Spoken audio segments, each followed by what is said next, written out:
আসসালামু আলাইকুম দর্শক, আশা করছি সবাই খুব ভালো আছেন। আর কিছুদিন পরই কোরবানি ঈদ। অনেকে আছেন মাথার মাংসটা খুব পছন্দ করেন, কিন্তু সঠিকভাবে পরিষ্কার করতে জানেন না বলে রান্নার পরে মাংসটা কালো হয়ে যায়, পিচ্ছিল হয়ে যায়, আর তাছাড়া একটা গন্ধ আসে, গুঁড়াহাটির জন্য খাওয়া যায় না। আজ আমি আপনাদের সাথে মাংস পরিষ্কার করা থেকে শুরু করে রান্না পর্যন্ত A to Z পুরো রেসিপিটা শেয়ার করব। সাথে থাকছে গুরুত্বপূর্ণ কয়েকটি টিপস। পুরো ভিডিওটা দেখবেন, স্কিপ করবেন না। তাহলে চলুন মূল ভিডিওতে চলে যাই। এখানে আমি 2 কেজি মাথার মাংস নিয়েছি, আর মাংসটাকে আমি নরমাল পানি দিয়ে সিদ্ধ বসিয়ে দিয়েছি। এর ভিতরে আর কিছুই দেইনি। মাথার মাংসের মধ্যে আমি জিব্বাটাও নিয়েছি। জিব্বাটা কিভাবে পরিষ্কার করবেন সেটিও আমি দেখিয়ে দিব। মাংসটা কেন সিদ্ধ করলাম সেটা আমি পরে বলে দিচ্ছি। মাংসটাকে চুলায় দিয়ে বলক আসার পর 5 মিনিট সিদ্ধ করে নিয়েছি। এবার চুলা থেকে নামিয়ে একটি ছাঁকনিতে নিয়ে ঠান্ডা করে নিব। মাথার মাংসের ভেতরে কিছু অংশ থাকে যেগুলো ফেলে দিতে হয়, সবকিছু নেওয়া যায় না, বিশেষ করে জিব্বা, কান। এই যে জিব্বার যে সাদা অংশ আছে, এটা কিন্তু সিদ্ধ না করলে পরিষ্কার করা যাবে না। আর এই যে গুঁড়া গুঁড়া হাড্ডি, এগুলো কিন্তু কোনো কাজের না।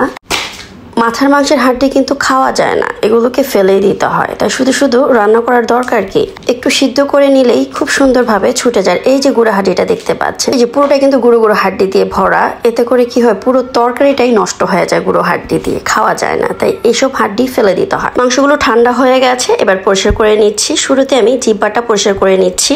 জিব্বার ভেতরে যে সাদা অংশ আছে ওইটাকে আমি কেটে ফেলে দিয়েছি। ওটাকে আঁচড় দিলেই উঠে যায়, কিন্তু আমি একটু ডাবিয়ে ফেলছি, কারণ হচ্ছে ওই আঁচড় দেওয়ার পরও সাদা অংশ কিছুটা থেকে যায়, ওটা দেখতে আমার কাছে ভালো লাগে না। তাই আমি একটু হালকা ডাবিয়ে ফেলে দিচ্ছি। দেখতেই পাচ্ছেন জিব্বাটা কিন্তু আমি পরিষ্কার করে নিয়েছি, এর ভিতরে আর সাদা অংশ নেই। এবার ছোট ছোট টুকরো করে আমি কেটে নিচ্ছি। এখানে আমি মাংসটাকে মাঝারি সাইজ করে কেটে নিচ্ছি। আপনারা আপনাদের পছন্দ মতো মাংসটাকে টুকরা করে নিতে পারেন। এভাবে আমি বাকি জিব্বাটাও পরিষ্কার করে নিব। এবার হাড্ডিটা কিভাবে পরিষ্কার করবেন সেটা দেখিয়ে দিচ্ছি। দেখতেই পাচ্ছেন এই হাড্ডিটার ভেতরে কিন্তু কোনো গুঁড়ো হাড্ডি নেই। সলিড মাংসর হাড্ডিটাও খুব সুন্দর। আর এই হাড্ডিটা দেখেন একদমই গুঁড়ো গুঁড়ো হাড্ডি দিয়ে ভরা। এই যে টান দেওয়ার পরে কিন্তু মাংসটা ছুটে এসছে। এখান থেকে যতটুকু নেওয়া যায় অতটুকু নিবার, বাকি অংশটা ফেলে দেবে। এখানে বাকি হাড্ডিতে কিন্তু কোনো রকমের মাংস নেই, যতটুকু আছে অতটুকু ছুটে গেছে। আর এই যে নরম হাড্ডি, এটা একটু 2 টুকরো করে নিচ্ছি। এখানে আমি আরেক টুকরা মাংস নিয়েছি। দেখতেই পাচ্ছেন হাড্ডিটা কিন্তু অটোমেটিকই আলাদা হয়ে যাচ্ছে। আর এই যে ছোট ছোট গুঁড়ো হাড্ডি থাকলে সেগুলো যে আমি হাত দিয়ে ফেলে দিচ্ছি। এগুলো খুব সহজে একটু টান দিলেই উঠে আসবে, তারপর আপনি কেটে নেবেন। মাথার মাংস কিন্তু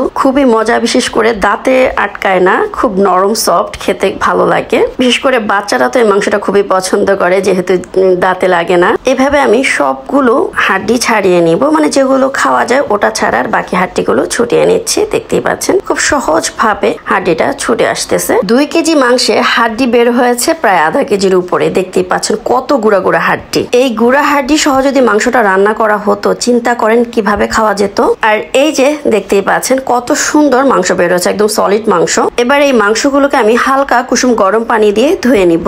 মাংস থেকে হাড্ডি ফেলে দিয়ে এখানে মোটামুটি 1 কেজির মতো মাংস রয়েছে। এজন্য এখানে আমি সেই পরিমাণই মশলা নিব। 4 টুকরো আদা নিয়েছি, আর একটা রসুন বড় দেখে নিয়েছি। শুকনো মশলার ভিতরে এখানে 5টা নিয়েছি এলাচ, 5টা লং, 1 চা চামচ জিরে, 1 চা চামচ ধনিয়া, আর 4-5টা হচ্ছে দারচিনি, ছোট টুকরো দেখতেই পাচ্ছেন। এবার সবগুলো মশলা আমি শিলপাটায় বেটে নিব। শুরুতে আমি আদা রসুনটাকে বেটে নিচ্ছি। আদাটাকে একটু থেতলিয়ে নিচ্ছি, রসুনটাকেও থেতলিয়ে নিচ্ছি, এতে করে বাটতে খুব সুবিধা হবে। আজ আমি বাটা মশলাই মাথার মাংসটা রান্না করব। আমার কাছে বাটা মশলা দিয়ে রান্না করলেই বেশি ভালো লাগে। আপনারা চাইলে আদা রসুনটা বেটে দিবেন, আর বাকিগুলো যে গরম মশলাগুলো আছে ওগুলো আলাদা আলাদা দিয়ে দিতে পারেন, কোনো সমস্যা নেই। আদা রসুন গরম মশলা সবকিছু বাটা হয়ে গেছে। এবার মাংসটাকে আমি ম্যারিনেট করে নিব।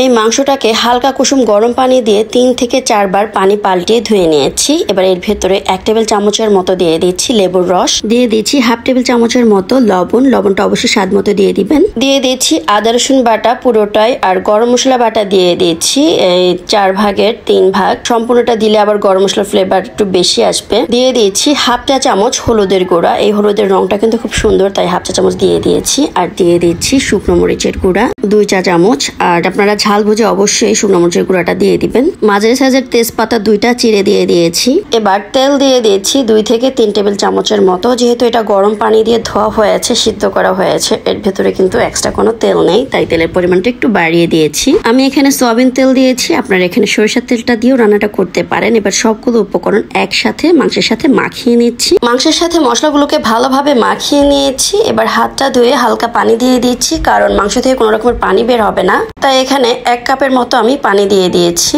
এবার এই মাংসটাকে আমি 20 মিনিট ঢাকনা দিয়ে ঢেকে এইভাবেই রেখে দিব। ফিরে আসছি 20 মিনিট পর। ফিরে আসলাম 20 মিনিট পর। এবার এর ভেতরে দিয়ে দিচ্ছি পেঁয়াজ কুচি। এখানে আমি 2 কাপের মতো পেঁয়াজ কুচি দিয়ে দিচ্ছি। এবার আপনারা বলতে পারেন যে পেঁয়াজটা কেন পরে দিলাম, পেঁয়াজটা যদি আগে দিতাম তাহলে গন্ধ হয়ে যেত, যেহেতু 20 মিনিট মাংসটাকে মেরিনেট করে রেখেছি। এবার এর ভেতরে কয়েকটি কাঁচামরিচ দিয়ে দিয়েছি। কাঁচামরিচটাকে আমি একটু চিড়ে দিয়েছি, যেহেতু আমি মাংসটাকে একটু ঝাল ঝাল রান্না করব।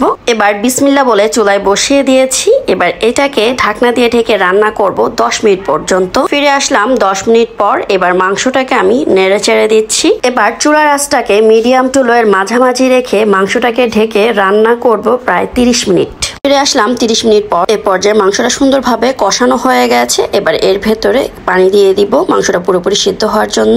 এখানে আমি 1 কাপ গরম পানি দিয়ে দিয়েছি। এবার নেড়ে চেড়ে দিচ্ছি। এবার ঢাকনা দিয়ে ঢেকে রান্না করব মাংসটা পুরোপুরি সিদ্ধ হয়ে যাওয়া পর্যন্ত। ফিরে আসলাম আধা ঘন্টা পর। দেখতেই পাচ্ছেন মাশাআল্লাহ মাংসটা পুরোপুরি সিদ্ধ হয়ে গেছে, আর গ্রেভিটাও কতটা ঘন হয়েছে, আর মাংসের লুকটা কতটা সুন্দর আসছে দেখে নিশ্চয়ই বুঝতে পারছেন যে মাংসটা পুরোপুরি কুক হয়ে গেছে। তারপর আমি একটি মাংস আপনাদেরকে দেখিয়ে দিচ্ছি। দেখতেই পাচ্ছেন 1 ঘন্টায় মাংসটা খুব সুন্দরভাবে সিদ্ধ হয়ে গেছে। আশা করছি আমার আজকের রেসিপিটি আপনাদের অনেকেরই উপকারে আসবে। রেসিপিটি ভালো লাগলে অবশ্যই একটা লাইক দিয়ে দিবেন। আজ এ পর্যন্তই, আবারও চলে আসবো নতুন কোনো রেসিপি নিয়ে। সে পর্যন্ত সবাই ভালো থাকবেন, সুস্থ থাকবেন। আল্লাহ হাফিজ।